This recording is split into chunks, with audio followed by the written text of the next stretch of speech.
Parola all'onorevole Farage. Well, I know a lot of you are very pleased with the result of the UK general election, and you view it as a victory for the EU. Let me give you a sense of perspective. In the 2015 general election, just 13% of voters voted for parties, namely UKIP, which was the only one that wanted to leave the European Union. Last Thursday, over 85% of British voters voted for parties on a manifesto, not just of leaving the European Union, but of leaving the single market as well. In fact, on the morning of the general election, 70% of the British public, whichever way they'd voted in the referendum, simply wanted the government to get on and to complete and to conclude Brexit. Now, I know that Theresa's terrible campaign has cast a bit of doubt on this.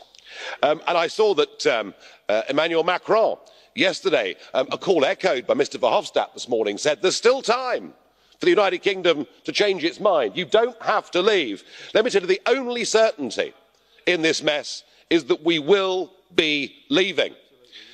But that hasn't stopped a parade of former prime ministers and of former European commissioners lining up and attempting to get the British government to backslide on its commitments.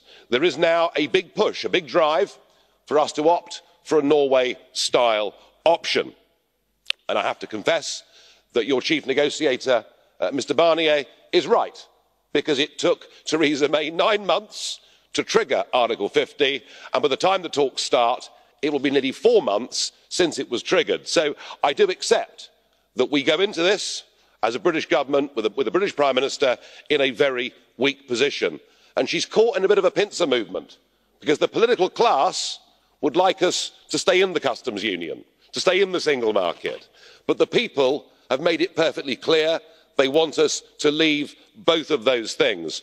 And I would say this, that unless Theresa May, and it's difficult for her because she never really believed in Brexit, but unless Theresa May stands up at the summit next week and in those negotiations and makes it absolutely clear that she's not giving an inch, that we are leaving the single market, unless she does those things, her own party will get rid of her, and then yet more time will be lost in the Article 50 process.